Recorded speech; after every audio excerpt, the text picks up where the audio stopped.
Alden Richards, matamis ang pagmamahal na inialay para kay Catherine Bernardo. Yes, of course, ang isang pag-ibig na talagang patuloy na ipinapadama ng binata para sa dalaga ay isang kasiyahang makapagbibigay kaligayahan sa puso ng kanilang milyon-milyon na mga taga-subaybay. Siyempre, umaasa ang lahat na magkaroon ng happy ending sa isang relasyong matagal nang inaabangan ng taong bayan. Sana nga ay hahantong nga sa pagkakatuluyan ang relasyong tunay ng dalaga at binata. Ano pa nga ba ang kulang sa isang relasyon kung patuloy na magiging mas makabuluhan ang lahat. Mas pagbibigyang pansin ni Alden Richards ang kanyang pagmamahal para sa dalaga. Siyempre, hindi naman po pwede na mauuwi lamang sa wala ang lahat. At kahit ano pa ang mangyayari ay maaari na maisakatuparan ang isang magandang pagkakataon tungo sa kanilang walang hanggang kaligayahan.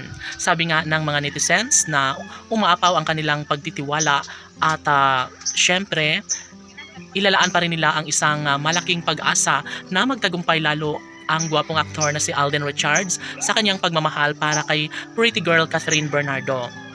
Hindi ba't ito lang naman ang pinaka-inaabangan ng lahat kung talagang desidido si Catherine at Alden na maipagpatuloy ang kanilang pagmamahalan, dapat ay sa mas lalong madaling panahon ay magkaroon na ng walang hanggang kaligayahan sa buhay ng dalaga at binata.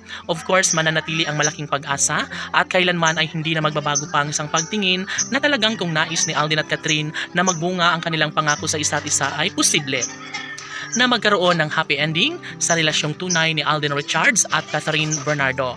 Palagay ng binata ay siya na talaga ang lalaking para sa pretty girl na si Catherine Bernardo. Sa puntong ito, sila talaga ang nakatadhana ni Alden at Catherine na siyang pinapangarap ng taong bayan. Of course, mangyayari at posible na makatuluyan ng gwapong aktor na si Alden Richards ang pretty girl na si Catherine Bernardo.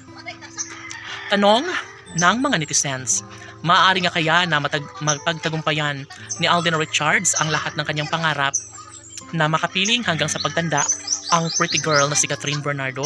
Tama nga kaya ang hinala ng netizens na si Alden Richards lamang ang bukod tanging lalaking tunay na minahal ngayon ni Catherine Bernardo?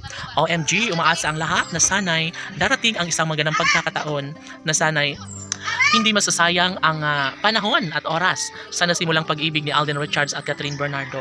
Sa puntong ito, hindi na kailangan pa ng dalaga at binata na patunayan sa taong bayan ang lahat ng ito dahil sa unang pagkakataon ay nais ng lahat na mapagtagumpayan ni Alden at Catherine. Tunay nga naman na sadyang sila at sila lamang ang mas magiging maligaya at tunay na makatotohanan na sanay sa tamang pagkakataon maangkina ni Alden Richards ang pretty girl na si Catherine Bernardo. Laban!